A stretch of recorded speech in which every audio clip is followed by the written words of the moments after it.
Shall we turn in our Bibles to Leviticus chapter 11? Before we begin in the 11th chapter of Leviticus, let's take a look at the first few verses of chapter 28 of Deuteronomy. Because sometimes we're prone to get bogged down in the law, and we think, oh my, I wish we could just pass over this. Is this really necessary? Aren't we under the grace of God and living in the age of grace? But in reality, it is important that we realize that God is laying down for us certain spiritual laws. And God has declared concerning His word, concerning His law, here in chapter 28, "And it shall come to pass, if thou shalt hearken diligently unto the voice of the Lord thy God, to observe to do all His commandments, which I commanded thee this day, that the Lord thy God will set thee on high above all nations of the earth. And all these blessings shall come upon thee and overtake thee, and if thou shalt hearken unto the voice of the Lord thy God. Blessed shalt thou be in the city. Blessed shalt thou be in the field. Blessed shalt be the fruit of thy body, and the fruit of thy ground, and the fruit of thy cattle, and the increase of your cows, and of your flocks, and of your sheep. Blessed shall be thy basket and thy store. Blessed shall thou be when thou comest in. Blessed shalt thou be when thou goest out. The Lord shall cause thine enemies that rise against thee to be smitten before thy face. They shall come out against thee one way. They shall flee before thee in 7 ways. The Lord shall command the blessings upon thee in thy storehouses, and all that thou settest thine hand unto, and He shall bless thee in the land which the Lord giveth thee." And so God has given to us certain spiritual laws. If we obey them, then we are to be blessed.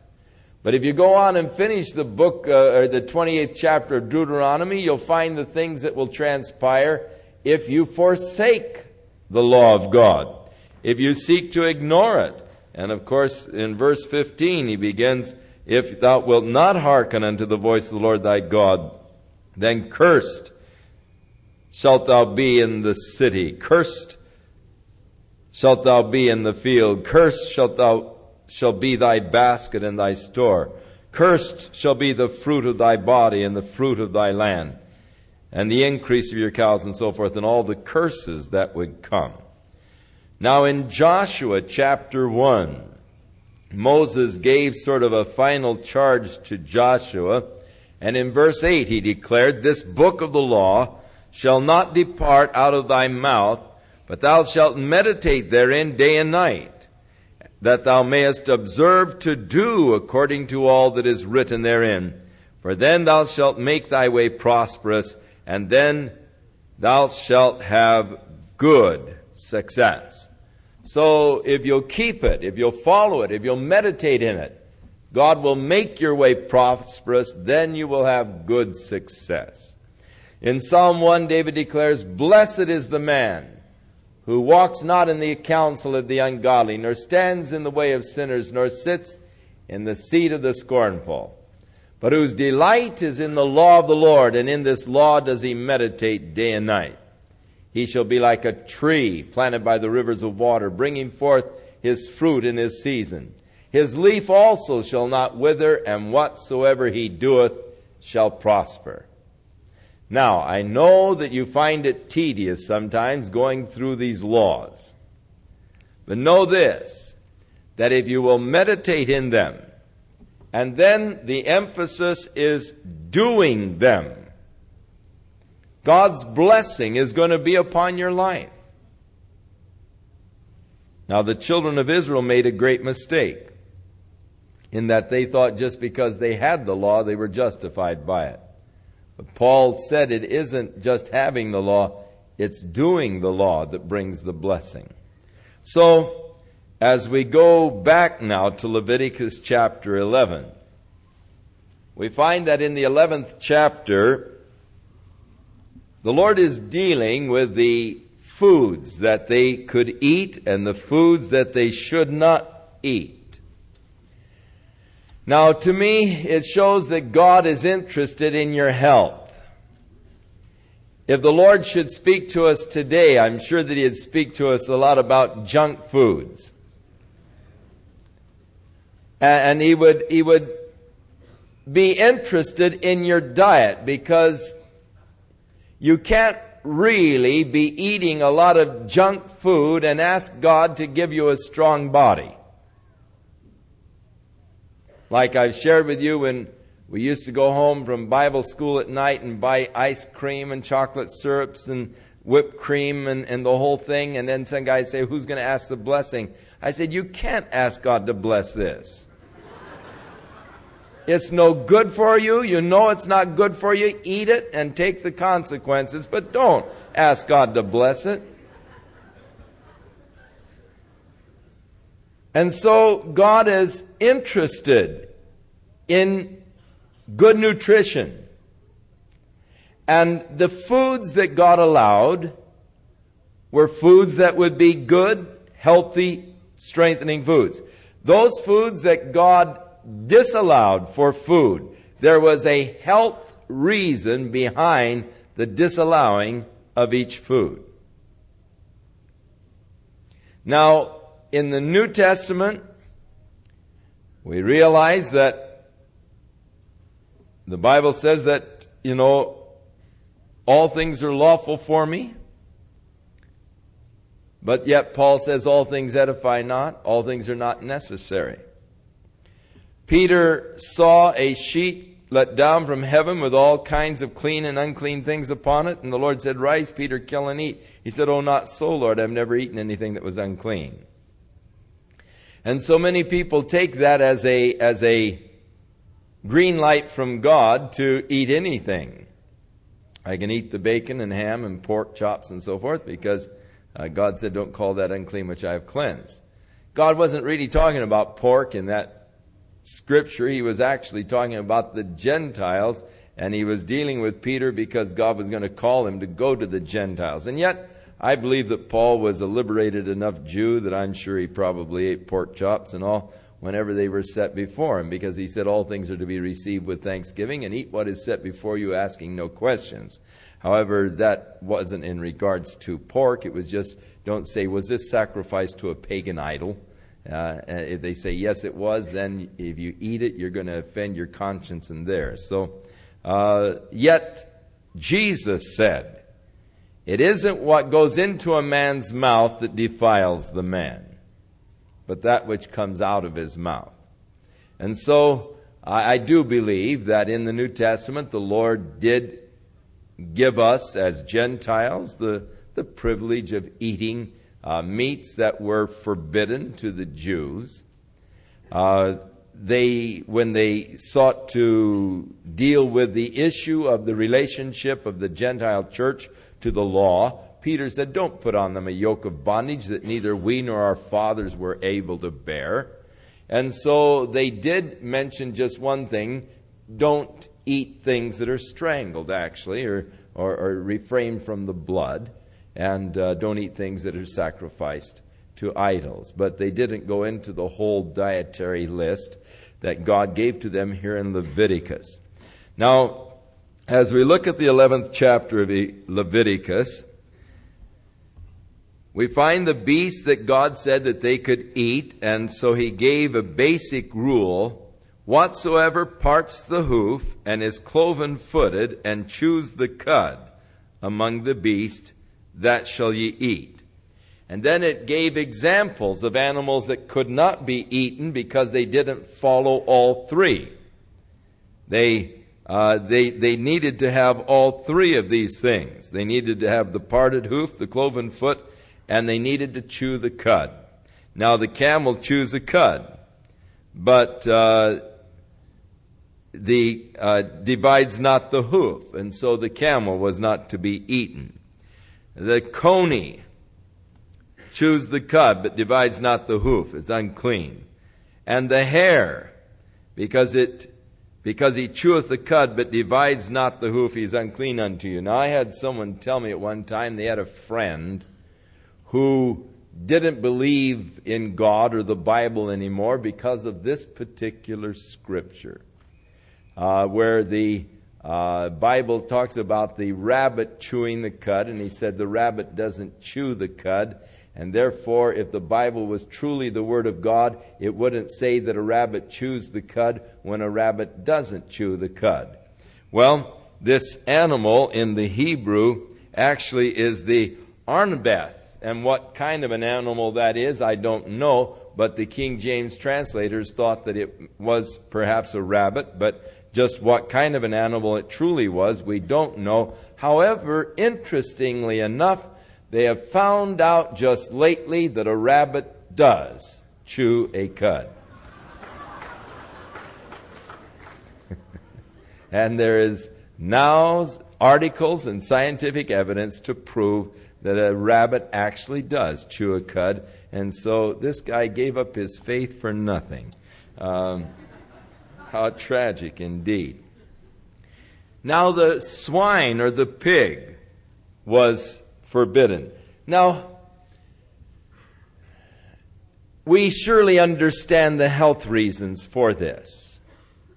With wild rabbit, of course, there's always the danger of yellow fever. They are carriers of this disease. And if you eat wild rabbit, you have to be careful, because there is a prevalent danger from wild rabbit of yellow fever. From the pig, we know that if we eat pork, it is important that we cook it well done. You never order your pork chops raw or rare, because there is that danger of really getting trichinosis from rare pork. So you've got to cook it so all of the worms are totally killed, so that you're eating good dead worms instead of the possibility that some of them may not have been cooked until they were dead. And so it's important that you really cook it well, or else you're endangering your own health. Now, we know that now. We know that it is important, and that a lot of people have become extremely sick from not cooking the pork well enough. And so we see that God was just protecting him rather than telling him how to cook it or make sure you cook it well. He just put it on one of the forbidden list. And then God then spoke about those things that are in the water, and he gave certain basic overall rules, and then gave some things that they should not do. But the basically overall, verse 9, these shall ye eat of that which are in the waters. Whatsoever hath fins and scales in the waters, and in the seas and in the rivers, them shall ye eat. But if they have not fins or scales in the seas and in the rivers, and all that move in the waters of any living thing, they will be an abomination to you. And so that would mean that there would be certain types of fish that should not be eaten. Of course, crab would be forbidden. Clams would be forbidden.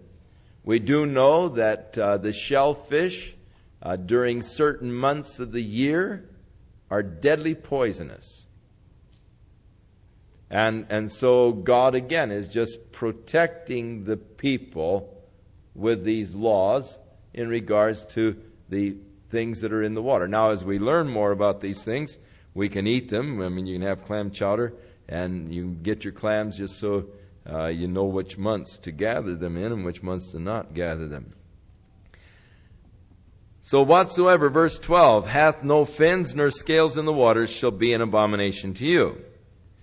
And then of the birds, certain ones were not to be eaten. You weren't to eat the eagle, the ossifrage, the vulture, the kite, the raven, the owl, the nighthawk, or the hawks, various types, the little owl, the cormorant, the great owl, the swan, the pelican, the gier eagle, the stork, the heron, the lapwing, the bat. I've never had any problem with any of these things. I've never been tempted to eat them. And so this part of the law doesn't really cause me any concern whatsoever. But then, verse 21, yet these may ye eat of every flying or creeping thing that goeth upon all four, which have legs above their feet to leap withal upon the earth. That means you can eat locusts. And John the Baptist was eating locusts and wild honey. You can eat beetles if you are so inclined. And grasshoppers, if that turns you on. But the other flying, creeping things, which have 4 feet, shall be an abomination unto you, and for these ye shall be unclean, whosoever touch the carcass of those, and so forth. So God lays out and gives the rules then of the uncleanness, touching dead carcasses, and unclean until evening, and so forth, and the way you're to wash, and so forth. And really, a lot of it is just the care in the washing and in the taking care of yourself after touching dead carcasses, and it's just good hygiene that God is teaching. Now this is the law of the beast and of the fowl and of every living creature that moves in the waters. And it's interesting how that the end of each chapter sort of summarizes what the chapter was about. And so in verse 46 you have sort of a summary of the things that God has dealt with. The law of the beast, the fowls, and every living creature that moves in the waters, and every creature that creeps upon the earth, to make a difference between the unclean and the clean, between the beast that may be eaten and the beast which shall not be eaten. I've noticed here that also mouse and lizards and snails and moles are on the forbidden list. So you gourmets who love your snails, just know that you'd probably be healthier without them. In chapter 12, the Lord now deals with a woman who has borne a child.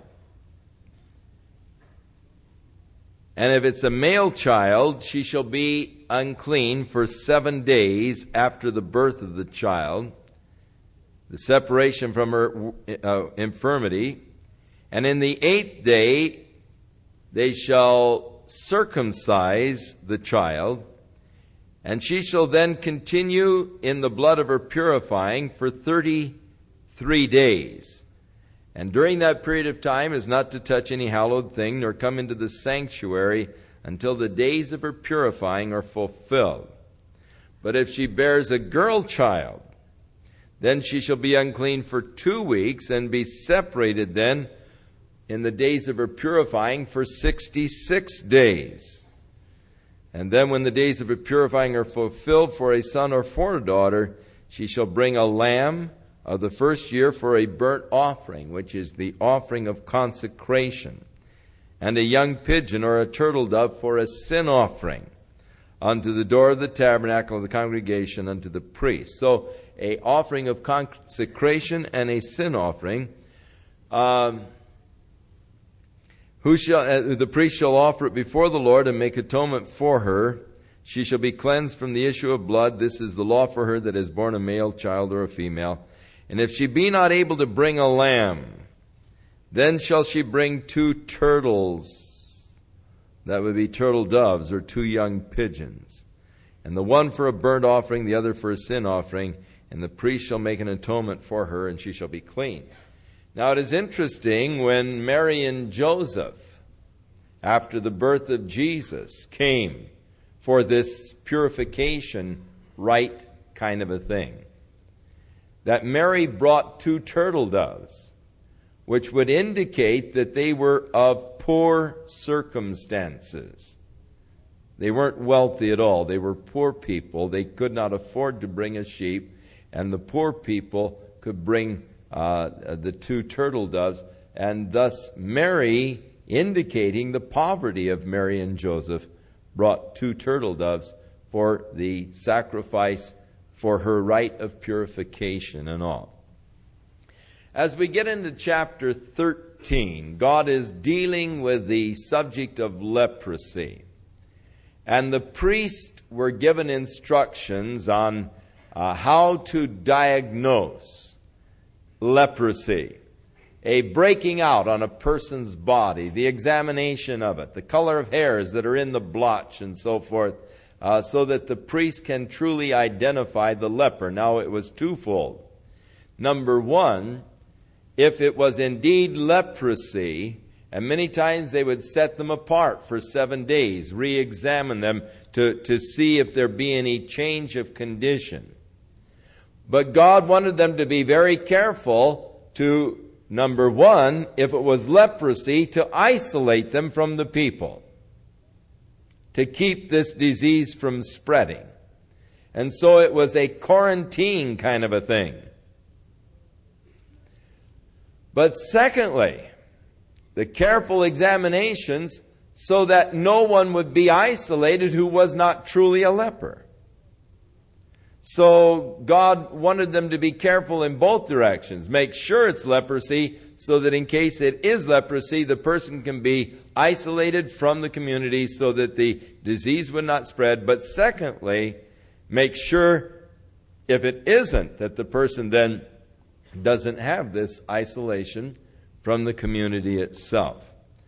And so the 13th chapter deals with leprosy, the identifying of this loathsome disease by the priest, and the separation of the person who is diagnosed actually as to having leprosy. And the command that the person is to cry unclean, unclean, in verse 45, if it is discovered that he indeed has leprosy.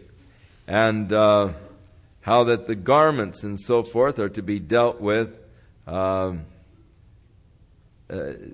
if there is a growth of some kind within the garment, and how it's to be destroyed and burnt and all. This is the law of the plague of leprosy, verse 59. In a garment of wool or linen, either in the warp or woof, or anything of skins, to pronounce it clean or to pronounce it unclean. In chapter 14, it begins with very fascinating words. And the Lord spake unto Moses, saying, This shall be the law of the leper in the day of his cleansing. Interesting indeed, because leprosy is incurable. So God in the law made provision for the operation of His grace apart from human instrument.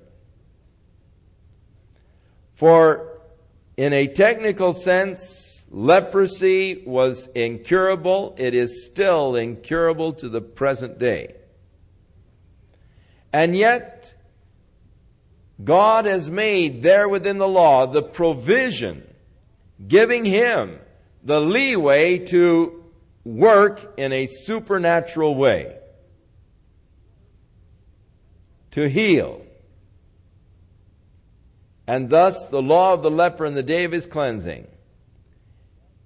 And it is interesting, God declares the priest shall first go out of the camp and examine the person, because any person with leprosy had to live outside the camp. He was ostracized from the community. And so the priest had to go out from the camp and examine the man. And then, if he beholds a plague of leprosy is healed in the leper, then he shall command him to take the man that is cleansed, to take 2 birds, alive and clean, and cedar wood, and scarlet, and hyssop. And the priest shall command that one of the birds shall be killed in an earthen vessel over running water. As for the living bird, he shall take it, and the cedar wood, and the scarlet, and the hyssop, and shall dip them in the living bird in the blood of the bird that was killed over the running water. And he shall sprinkle upon him that is cleansed from the leprosy 7 times, and he shall pronounce him clean, and he shall let the living bird loose, into the open field.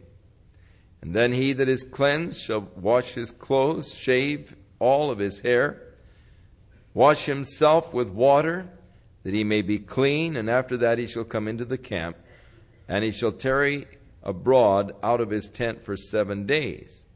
But it shall be on the 7th day he shall shave all his hair off of his head, his beard, his eyebrows, even all the hair he shall shave off, and shall wash his clothes, and he shall wash his flesh with water and be clean. The 8th day he is to take 2 lambs without blemish, the 1 ewe lamb of the first year without blemish, and 3/10 of a deals of fine flour for the meal offering, mingled with oil. He is to offer a trespass offering, a sin offering, and then a burnt offering or a offering of consecration. And he shall take the blood of the trespass offering and put it upon the right ear, and upon the thumb of the right hand, and upon the great toe of the right foot of the leper who has been cleansed. And the priest shall pour some of the oil into the palm of his own left hand, and he shall dip his right finger in the oil, and then he shall sprinkle the oil with his finger 7 times before the Lord. The rest of the oil the priest is to put on the right ear, and upon the right thumb, and the big toe of the right foot. And thus the process whereby the leper was brought back into the community and allowed to live once again among the people. Leprosy has often been used as typical of sin. Typical of sin because of the mystery of its origin and of its transmission. We don't know how leprosy is transmitted from one person to another. We don't know how a person gets leprosy. Even as we don't know how sin is actually transmitted from one to another. And yet there seems to be death is passed unto all men for all sin. And there is that transmission, but we don't know how. Leprosy, by all human standards, is incurable. Now through medicine, they can arrest leprosy in its development, but they can't cure it. It can only be arrested. It's incurable as far as human standards go. So sin, incurable as far as man is concerned. Leprosy is deadly. So also is sin deadly in its results. Leprosy is insidious in its development within the body, destroying first of all the nerves, progressing until it hits a vital area, even as sin seems to be progressive and insidious in that it destroys man's will to resist. And so we see then in the cleansing of the leper, the 2 birds, the one that is killed, the blood caught in this clay vessel, the second bird dipped in that watery blood mixture. I'm certain that if you sought to really look, you would find great symbolisms and a reason for the cedar wood, a reason for the scarlet, a reason for the hyssop, and a reason for the bloody water. For I am sure that in them there is something that does point to Jesus Christ and His sacrifice for us. It is interesting that there is sort of a scarlet thread woven through the Old Testament pointing to Jesus Christ. Here the leper was to bring scarlet. We remember that Rahab the harlot was to allow a scarlet cord out the window so that all that would be in the house where the scarlet cord was hanging from the window would be saved when the children of Israel captured Jericho. But the cedar wood could, of course, be looking forward to the cross, and I'm sure that they all in some way looked forward to the cross. Could it be that the cross was of cedar? I don't know. I wouldn't be surprised. The bloodied water surely speaks to us of when Jesus had his side pierced by the Roman soldier and there came forth blood and water. And it speaks of our cleansing through the blood of Jesus Christ. The hyssop. We remember while he was there upon the cross, they took the hyssop bush and they put vinegar upon it and put it to his lips when he cried, "I thirst." So I'm certain that in all of this there is beautiful symbolism.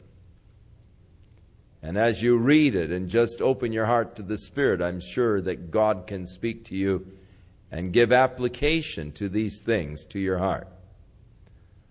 I am not much of one to get into spiritualizing of Scriptures, though I believe that there are spiritual analogies all the way through.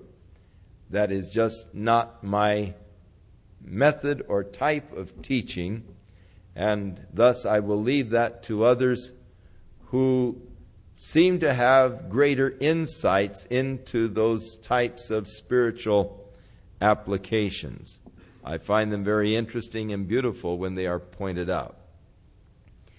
And so, then the dedication of the man, having been cleansed, the blood upon his ear, upon his thumb, and upon his foot is really the symbol of the consecration of your life now to God. This was the thing that was done for Aaron when he was sanctified toward the priesthood, the blood upon his ear, thumb, and right toe. Bespeaking that your ear might be open to God, that your hand might be busy doing the work of God, and your feet walking in the path of God. And so, we, having been cleansed from our sin, that isn't the end of it. We are now to live a life that is consecrated unto God.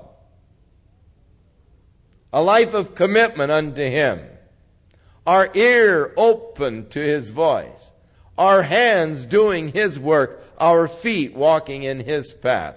And so there is a whole analogy here of the leprous man in his cleansing with the sinful man and his cleansing, and thus his consecration and commitment unto God. And so he goes ahead and he details the laws of those that were plagued with leprosy. Verse 32, it sort of gives a capsulization. This is the law of him in whom is the plague of leprosy, whose hand is not able to get that which pertains to his cleansing. The Lord spake to Moses and Aaron, saying, now when you come in the land, there was a plague that would also get in the houses, probably sort of a mildew. And if this growth was in the houses, they were to scrape the rocks, they were to replaster them, and if it broke out again, they were just to tear down the house completely. But if after the replastering it didn't break out again, then the house was considered clean, and they could go ahead and live in it. And so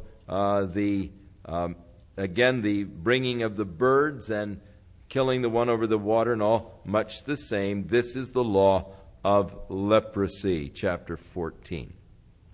Now as we get into the 15th chapter,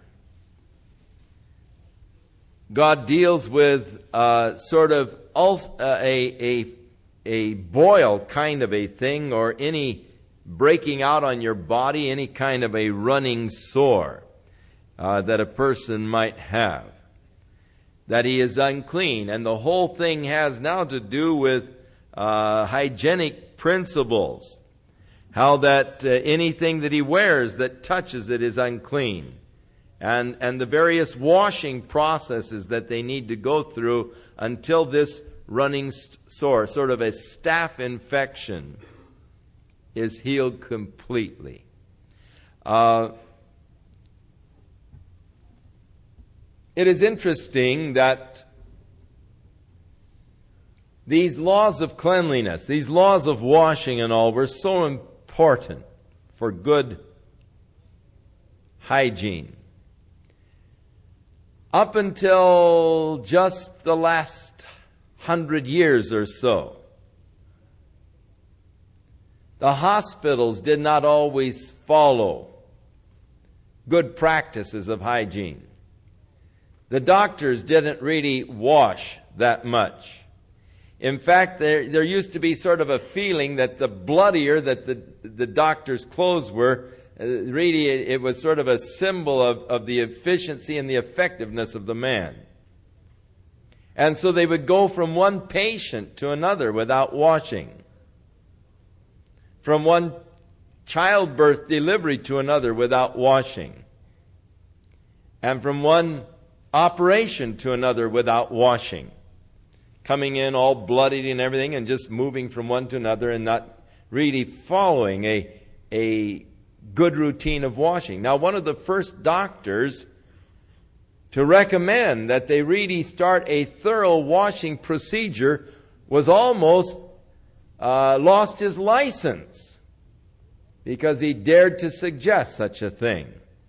And he was really looked down on in the medical field for quite some time until he was able to prove statistically that the death rate among his patients, especially those mothers bearing children, was much less than all of the rest by a dramatic amount because of the careful practices of washing. So now this is up until just about 100 years ago. There wasn't nearly the care in washing. And yet, had they read the law that God gave, they would have known the necessity and the value of the washing and of the cleaning. Now, the Bible doesn't say that cleanliness is next to godliness in those words. Those words are found in the Quran, but not in the Bible. But yet, surely it is implied that cleanliness is important. Physical cleanliness is important. That is certainly something that is taught in the law, though it is not necessarily related to godliness, because they're whole different areas, but yet just to your own physical well-being, cleanliness is very important. To stop the spread of disease and for just good health, cleanliness is important indeed. And so as you get into the 15th chapter and you're dealing with these issues and so forth that are coming forth, sort of a staph infection, he goes through the various cleansing processes and the way that they are to be cleansed, the number of days and so forth. And then also just dealing basically with cleanliness, and then coming to the woman and dealing with her in her menstrual period. And the fact that during this period she was ceremonially unclean, that anyone that touched the bed where she slept was also unclean, would have to wash and so forth. And then after the menstrual period would have to wait for 7 days in separation, and then she would bring on the 8th day 2 young pigeons or turtle doves to the priest for sacrifices of a sin offering and a burnt offering, and then